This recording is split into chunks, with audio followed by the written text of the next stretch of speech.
Assalamualaikum warahmatullahi wabarakatuh. Perkenalkan, nama saya Intan Nuraresti. Di sini saya membuat audiobook untuk memenuhi tugas masalah-masalah negara berkembang. Di sini saya akan menjelaskan tentang analisa mengenai perang Israel dan Iran terhadap ekonomi dunia.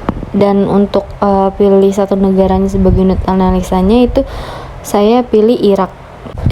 Perang antara Iran dan Israel telah menimbulkan dampak ekonomi yang luas, termasuk bagi negara-negara di kawasan Timur Tengah seperti Irak.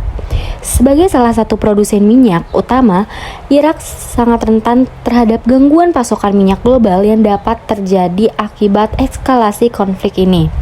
Penutupan atau gangguan di Selat Hormuz, jalur strategis ekspor minyak dunia, berpotensi menghambat ekspor minyak Irak sehingga menurunkan pendapat negara yang sangat bergantung pada sektor migas. Dan selain itu, kestabilan keamanan yang muncul karena wilayah Irak digunakan sebagai koridor serangan Iran ke Israel, serta pelanggaran wilayah udara oleh Israel juga menimbulkan ketidakpastian yang menekankan iklim investasi dan pertumbuhan ekonomi domestik Irak. Dan dampak lain yang dirasakan Irak adalah kenaikan inflasi akibat melonjak harga minyak dunia.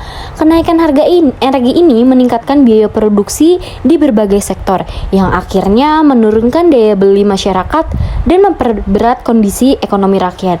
Inflasi yang tinggi juga dapat memperburuk defisit anggaran pemerintah dan memperlambat pemulihan ekonomi pasca konflik.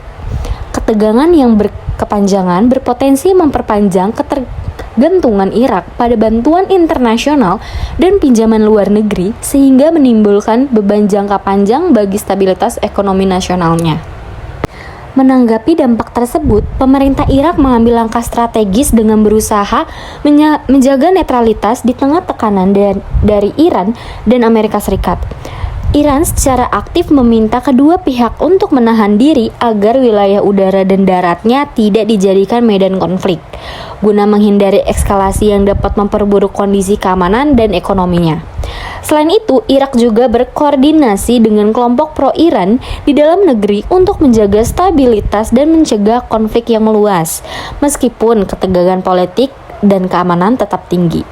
Irak juga berupaya menyeimbangkan hubungan dengan kekuatan besar seperti Amerika Serikat dan Iran demi melindungi kepentingan diplomatik dan militer serta menjaga stabilitas politik domestiknya.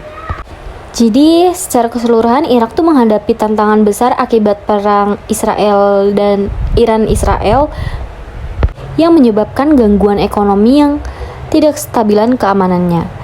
Upaya pemerintah Irak lebih banyak fokus pada mitigasi risiko melalui netralisasi dan stabilitas keamanan yang menjadi kunci untuk meminimalkan dampak negatif konflik terhadap ekonomi nasional. Namun, posisi strategis Irak sebagai jalur konflik dan kompleksitas politik internal membuat negara ini tetap rentan terhadap dampak berkepanjangan yang dapat menghambat pembangunan dan kesejahteraan rakyatnya.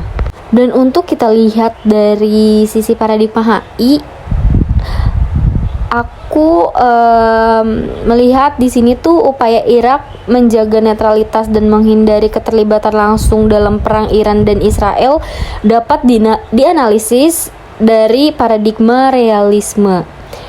Dan dalam hubungan internasional, paradigma realisme menekankan bahwa negara bertindak berdasarkan kepentingan nasional dan keamanan nasionalnya di tengah sistem internasional yang anarkis dan penuh ketidakpastian.